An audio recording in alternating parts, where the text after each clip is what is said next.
Hello, hello, good morning. It's Monica from Life is Art, and this is the 10 a.m. technique at the Australian Adventure online crop. And I'm just grabbing something I forgot to get out here. Ugh. If you're wondering why my voice seems far away, I forgot to get out a card base. There we go. Okay. I apologize for the late start this morning. My son had to go over to the mall to do tagging with the Air Cadets, and Mom's taxi was pressed into service. So we're here. Good morning, Heather. If you're popping on to watch, just say hello or howdy so I know you're here. And we are going to be looking at a product that was brought out new in our core catalog, so at the beginning of August. And you'll find it in the mixed media section of the catalog, and it is this little thing right here, which looks sort of boring and plain. And it is called stamping foam. And it comes in a pack of 4, and they are 3 inches by 4 1/4. And they're about 3/4 of an inch thick. And they're made by Ranger. And you have probably seen people using them. And so I thought I would give it a go. So I've got my pack of stamping foams. So this is how they come. They're just a gray foam item. They're kind of, they look like a big, what are those things, magic erasers? It's kind of like a magic eraser. And so we're going to give this a try today. Good morning, Joanne. Good morning, Brenda. Everybody's popping on. Hey, Ellie. G'day, Mary.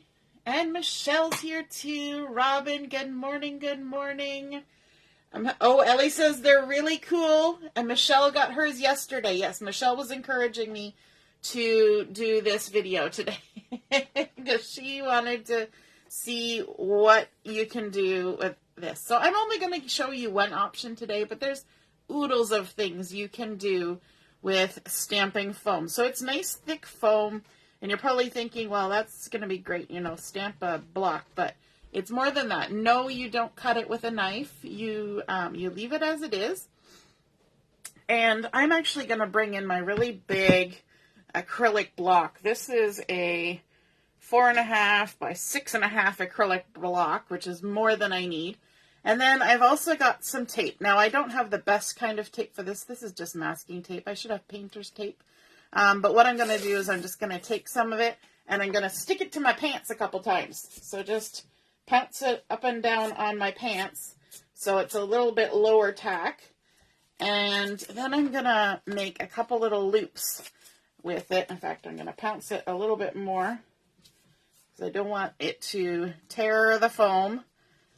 And just stick that on there like that.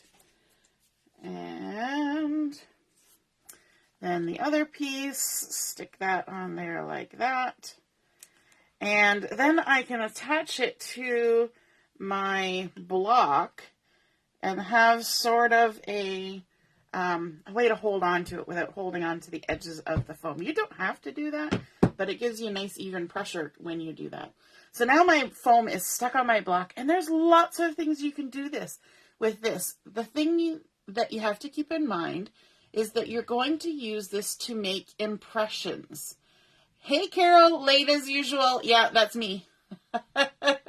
I was late too, so we just started. You're good. And good morning, Deborah. Good morning, Cheryl, joining us from Colorado. Okay, so we want to use this to make impressions into the foam. So there's lots of things you can use to make an impression into something. You can use a stamp. You can use a stencil. You can use an embossing folder. You can use a die cut. You can use a scoreboard. You can push it into your scoreboard and make the impression of the ridges. You can grab a handful of paper clips, throw them on your on your desk and make an impression of paper clips. Anything that will make an impression will work. You just don't want to damage the foam. So I am going to keep it simple today, and we are going to use an embossing folder. And where did I put it? I put it to the side, and now I don't see it. Gotta love it when that happens. Okay. So this is the Holly embossing folder. Now, unfortunately, I think it's sold out. But it's going to be the same principle with any embossing folder. Okay? So you know when you look at an embossing folder, you have a side that, like the positive and negative side. So for this, what we want to do is we want to put, create the impression, at least for what I'm doing, I want to create the impression, the reverse of what it would be if I embossed it. So I want the background to be more prominent and the leaves and things to sink away. So I'm going to find which side has my leaves bumped out, which is this side, and I'm going to just set it down here on my Versamat, and then I'm going to bring in my heat tool. The trick with this is that you have to get your stamping foam warm, and you need to work kind of quickly, so it's good to have what you're going to make the impression with ready to go before you start. So I'm going to take my heat tool, get it a little bit warm, and then it only takes like 10 to 15 seconds to get your foam warm enough to make an impression. So let's go. 1, 2, 3, 4, 5, 6. We're good at counting. 8, 9, 10, 11, 12, 13, 14, 15. And then without taking a pause, we're going to just stick it right down there, and we're going to give it a really good squish and wiggle. A nice squish and wiggle to make sure we get a really good impression.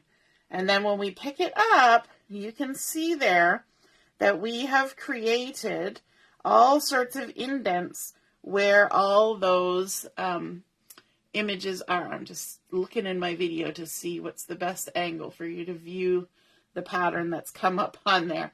So now we have the reverse of what we'd get if we stenciled this, or if we had embossed it, which I think is kind of fun, right? You want to do something that's a little bit different from what you would normally get with the same tool. And so I'm going to grab my Harbour ink and a piece of cardstock. And what I want to do is I want to apply the ink to my foam. I'm going to give it half a second just to cool down. It's not too hot at all. And it doesn't look like there's a lot of indentation in there, but it's enough. It's all good. So what we're going to do now is we're going to take our ink and we're going to kind of rub it just kind of in a circle on here, and you can immediately see that design showing up. We're going to rub it on here so we get all in all the places. And if you don't like how uneven it might turn out, you can even take a mini ink blending tool and kind of just rub over it. You just want to be careful that you don't kind of get down in the impressions that you've created. So there we go. We've got it all inked up. We're going to get our paper ready to go. And then we need something to spray water. And you want it to come out in a really fine mist if you can. Sometimes that's a little bit tricky. And so we're going to kind of spray this from a bit of a distance and just give 2 or 3 squirts on here to get the ink kind of wet. So 1, 2, 3. And then we're going to flip it over and we're going to stamp it onto our paper. Just give it a little bit of a squish. And look at what we created. How cool is that? So now we have a stamped image of the reverse of our embossing folder, and it kind of has sort of that rustic, watercolory look to it, which is kind of fun. Yeah, I like that. But there's still ink on here. And so if we bring in another piece of paper, we can give this another little squirt and see what happens. So let's give this a little squirt squirt and stick it down, give it a little squeeze, and look at that. Sometimes the second one is kind of a little more artsy than the first one. And if you have a really deep color like this, you know what? We could probably try and get a third impression. Now I notice, see how some of the ink has kind of pooled inside the indents? So that's going to give us a different look as we go along. You'll find that there's more ink getting in those little crevices. And let's try for a third one. If you have a really dark ink, you could probably get 4 or 5 impressions. Look at that. So we're starting to lose some of the crispness of the design, just depending on how much water is on there. But I think that's super fun. And then when it's all done, when you're all done, just give it a little spray. I'm just protecting what we've already done there. And then you can take your cloth or whatever you have and clean off the ink. Oops, this is not the best thing. I should be using like a towel or something. But sometimes you gotta go with what you got. And give it a little love. You can wash it right off. Now, if you have an ink, like some of the red inks and things, they're going to stain it. It's just going to happen. But most inks will just kind of rub right off as long as they're, you know, water-based or whatever. If you use like a StazOn or something, that's not going to come off. So there we go. Got that all cleaned up. And then what you do, because we don't necessarily want this impression forever, all you do to reuse it is you take your heat tool and then you just warm it up. And you will see that the pattern will just sort of moldy, go to mush and disappear because the foam will pop right back up when you apply the heat. Look at that. The pattern's just disappearing. It's like magic. And then you can go ahead and stamp it into something else and create a whole new pattern. Isn't that so fun? So you can reuse this oodles of times and create some really fun patterns. So let's go ahead and see if we can create a card with what we've got here. I'm going to use this one because it's the first one. It's fancy. I think I might die cut these out with some shapes or something. That would be fun. So I'm just going to set those aside to dry. And I think I've got water on my Versamat. We are spraying water like crazy over here. There we go. Grab my little trimmer. I think that's dry enough. So I can go ahead and use it. And I'm just going to trim some of the white off. I'm going to leave some, but I'm going to trim some. So unless you're really good at lining up things as you're stamping them, you're going to find that you're maybe not centered or square on the piece of paper you already cut. Boy, I'm not doing a good job trimming that one. Let's try on the other side. So if you trim it after the fact, then you can kind of even up the edges, right? There we go. That's better. And now I can use that as my straight edge. And go ahead and trim. Trim, trim, trim. That's better. I don't know what was happening there at first. Like so. How pretty is that? Let's grab a card base. And again, whenever we use our card base, I always like to point out that there's a bump side and a dip side, and you want to have the bump side of the score line to the inside. The reason for that, I don't always explain the reason for that. It's because when you score something and you create that divot in the score line, you've already sort of broken the fiber and stretched the fiber. So that side of the fiber that has the dip in it has much more flexibility than the bump side on the inside, which has only just been pushed, right? It's only been pushed.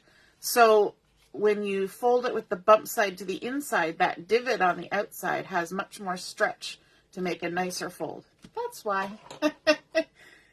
It's just a thing to do with the fibers and paper.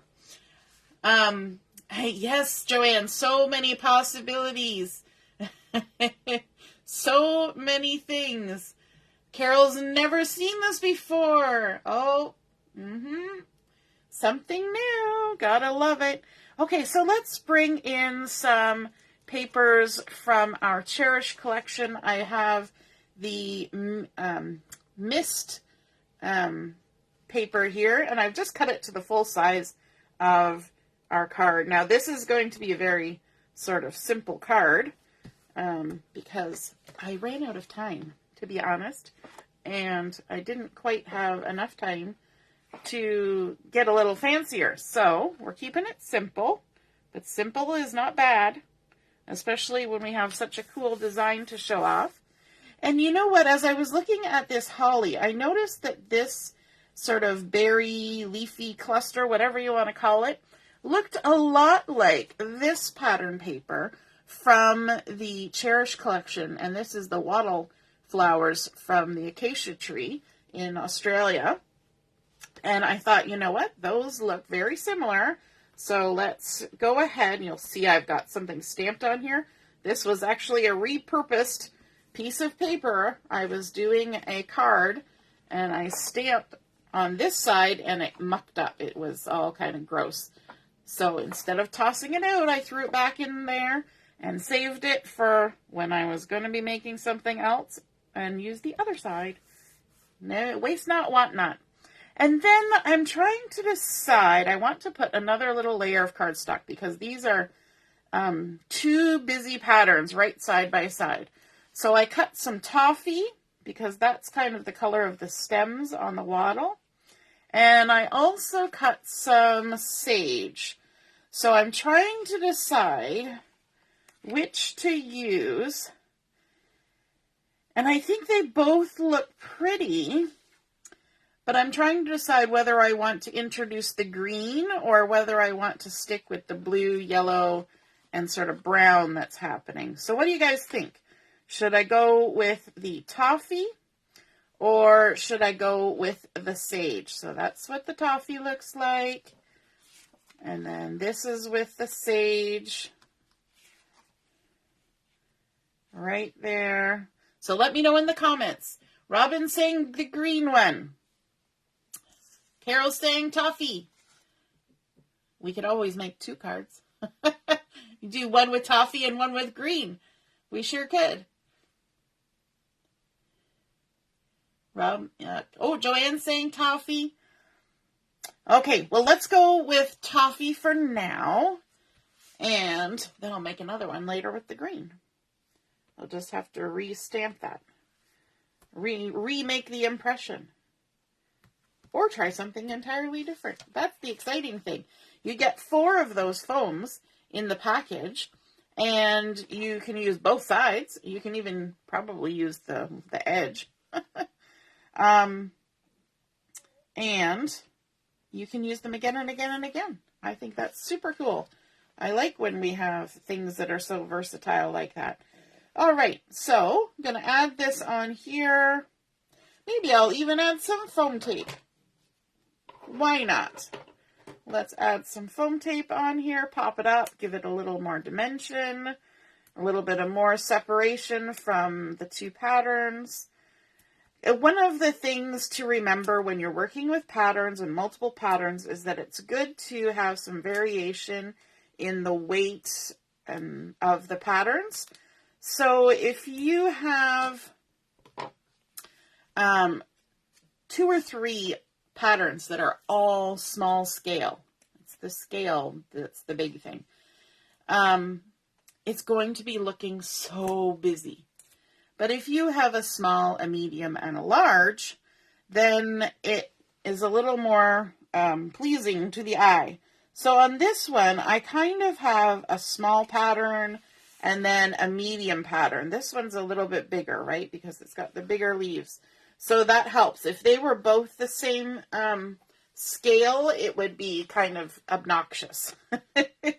And we don't want obnoxious. Now, I want to add a sentiment, and I'm thinking about the stamp of the month. We have this awesome stamp of the month for December. It's called Forest Critters, and it's got lots of little sentiments on here. It has wishing you lots of, and then there's joy and love, and then thinking of you, thanks a bunch, wishing you were here, best wishes. Then there's, look at this, there's a little raccoon, and a little squirrel, and a bunny, and a deer, and a fox, and a little bird, and then there's this little cluster of trees. There's even little tufts of grass, and one single tuft of grass. Then there's some little evergreen boughs, which you could add on to these little evergreen trees over here so that they don't look like they're completely bare, because, then it would look like a dead forest. And so I was thinking it would be nice to bring in some elements from that. So let's see. We've got, I've got wishing you lots of love loaded up on my block, and just deciding, I think I will stick with the blue. Blue. Do we want the blue? Or maybe just white. Yeah, maybe white. I'll go with white. So let's see. See, this is where I usually do this ahead of time. So I want 1 1/4 by 2 1/2. Let me bring in my little trimmer. So we've got 1 1/4, and I'm not going to slice the other way until I do the stamping. So there's our piece of paper, and let's stick with the Harbour ink. We're not, maybe, do we want Harbour? Yeah, we'll stick with, I'm trying to decide, Harbour or Toffee, Harbour or Toffee, Harbour or Toffee. I'm going to stick with Harbour. Yeah. Yep. And if I don't love it, then I can switch it out for Toffee, right? There we go. Wishing you lots of love. I could always do it on Harbour paper with white heat embossing too. So many choices. This is the great thing about crafting, is you have so many choices. Wishing you lots of love. I think that's really cute. I'm going to give it a little trim off. And just like that. And I'm going to dovetail the end.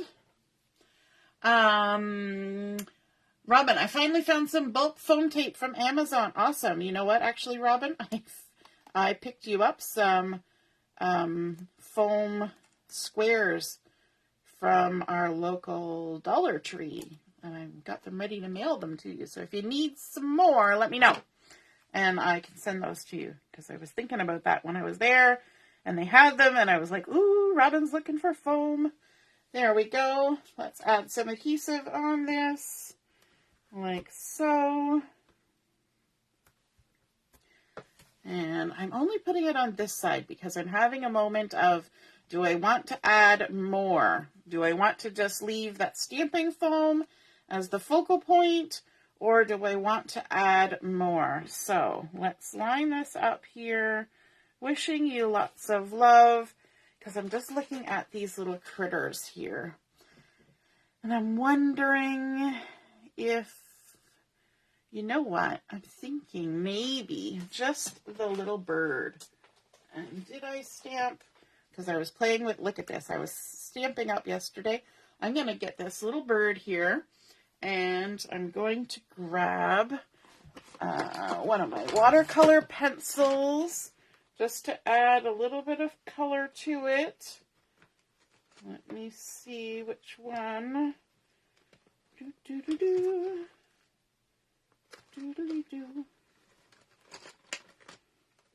Which pencil do I want?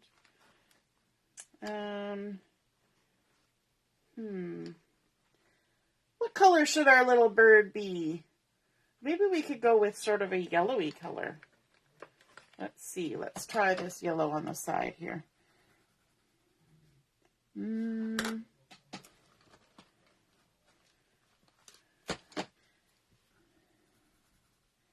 that's brown. I don't. Well, I could make a little brown. You know what? I could do that. I could make a little brown birdie to go with the toffee. A little brown birdie. So cute. And let's add a little bit of dark brown on there too. Just to give them a little extra color. Oh my goodness, so cute! You guys do this in your craft room where you're just like, oh, so cute. You know, we surprise ourselves sometimes, right? That's the adventure of playing with your craft supplies. Sometimes you just need to play with them. I was, last night during Chat and Craft, I was putting together the rest of my Cherish card making kit, but then I had some free time after, so I was playing, and where's the card I made? I made a card last night. Now I'm not going to find it. I'll finish up with the bird here, and then I'll continue looking. Let's grab a little foam dot. Some of our little 3D foam dots. I like these little guys because they're just perfect for little things like this. And let me use my thing to grab it because I will never get my big old fingers in there. And let's just put it right on our little sentiment right there. Wishing you lots of love. Isn't that cute? We could also add some little bling on there if we wanted to. Ooh, we could add little stickles. I wonder if I have my stickles within reach to add a little sparkle, some little diamond stickles. Marilyn would be so proud of me using my diamond stickles. Let's give it a little squeeze, and maybe just on these little dots that are all by themselves, give them a little bit of sparkle. Why not? Life always needs a little bit of sparkle. There we go, and then they'll kind of look like little snowflakes falling. There we go. That's all. How cute is that? So we started with our stamping foam, and we used that holly embossing folder to add the impression into the stamping foam just with a little bit of heat from our heat tool. We made the impression, then we inked it up with the Harbour ink, and which is a little bit deeper than the mist, obviously, and that kind of makes a nice little contrast. And then spritzed it with a little bit of water and stamped it onto our white daisy, creating this really cool background patterny look to it. Then we layered it up with the lovely pattern paper from the Cherish collection and the coordinating cardstock, some Toffee to bring in the brown from the little stems, and then stamping this out using our stamp of the month for December and the little birdie that looks kind of cute, kind of blending in with the Toffee, and of course a few little stickles on there to make a little bit of a wintry night sky kind of look to our impression made with our stamping foam. So I hope you guys had fun seeing that stamping foam and how it works in only one way, but there are many different ways of using it. I'm just checking here to see if I can find the card I made last night. I cleaned off part of my desk and not the other part, and now I don't see it. Oh well, I will show it to you guys later. Have a wonderful rest of the morning, and we will see you this afternoon. We have Chat and Craft from noon until 3, and then later in the evening from 7 till 9, and I'll be back with a live video at 3:30. All right, we'll see you soon. Toodaloo. Bye.